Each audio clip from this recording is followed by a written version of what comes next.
This was supposed to be a palace of healing, built on the promise of a cure.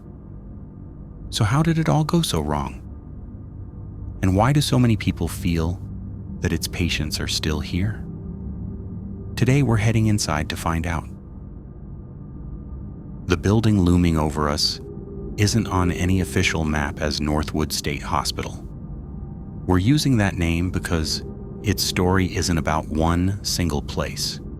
It's the story of hundreds of asylums, just like it across the country.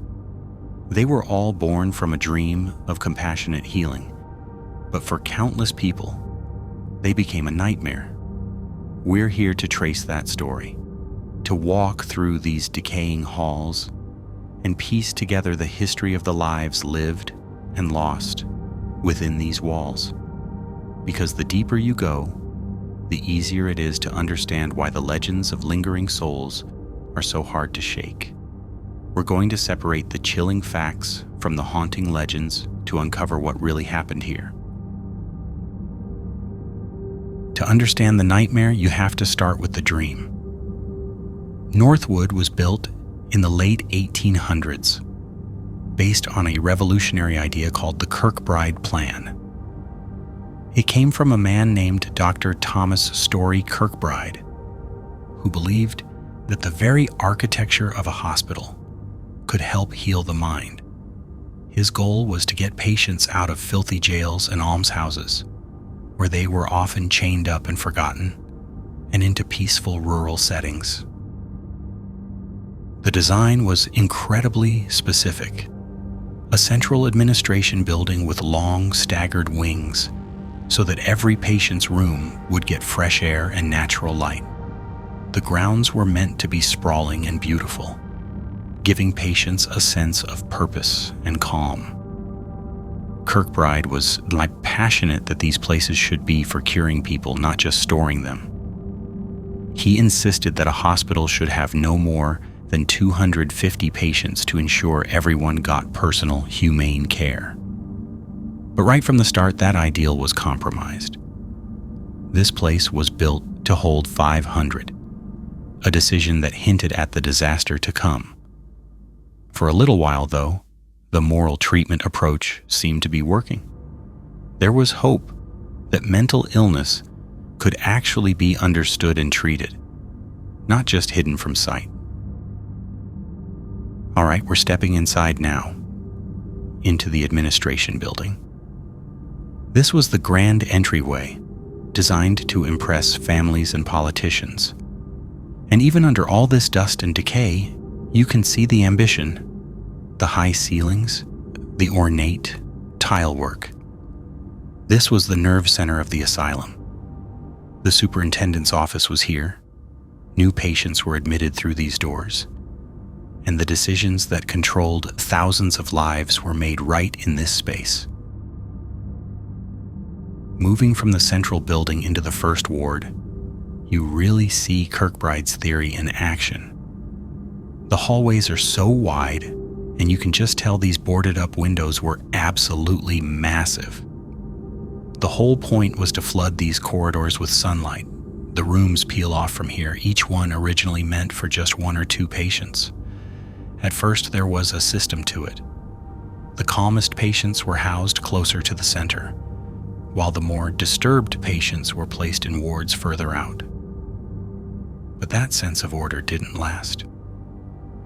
The very design that was meant to heal would end up being used to confine people in the most awful conditions imaginable. This is where the dream falls apart. We're in the upper patient wards now, and you can feel the despair. By the early 20th century, the promise of the Kirkbride Plan was completely buried under reality. Chronic underfunding and a flood of new patients turned these therapeutic halls into warehouses for society's unwanted.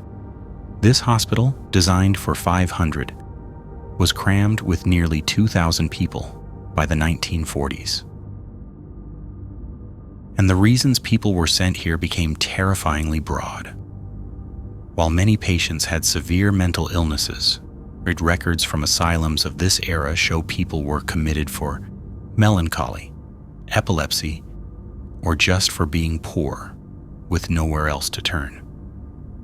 In some 19th century institutions, people were locked away for novel reading, political excitement, or even vague diagnoses like imaginary female trouble. A man could quite easily have his wife or daughter committed for being disobedient or simply having a different opinion. Once you were inside, you lost your rights. The staff was stretched so thin they couldn't possibly provide real care. Neglect was everywhere. Those single rooms were soon packed with 4, 5, even 6 people. The hallways themselves became dorms. The place of healing had become a prison. It's in places like this where history feels so incredibly close. That's why we feel it's so important to document these forgotten spaces. If you agree, and you want to join us on more explorations into the dark corners of the past, take a second to subscribe to the channel. It really does help us continue to bring these hidden stories to light. In almost every asylum, there's one room that holds its darkest secrets. Here, it's this one, the hydrotherapy room. This is where treatment crossed the line into something much uglier. In front of us are 2 massive cast iron tubs. Originally, hydrotherapy was meant to be calming, baths to soothe agitated patients. But as the asylum sank into chaos, it became a tool for punishment. Patients could be forcibly submerged in freezing ice water or scalding hot water for hours on end. And look at this. Tucked in the corner, we found a pile of rusted metal restraints. These weren't just for emergencies. They were a way for an overwhelmed staff to maintain control. People could be tied down for days, often left in their own filth. As the years went on, new treatments were introduced. In the 30s and 40s, electroshock therapy was used, often without anesthetic.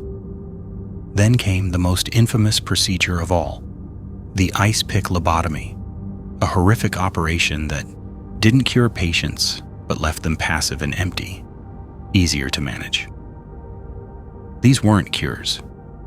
They were tools of control, born from the chaos the institution itself had created. This room doesn't just feel decayed, it feels heavy with suffering. When you see the sheer amount of suffering that happened here, it's no wonder so many people believe the patients never truly left. The history is so tragic. It feels like it's soaked into the walls.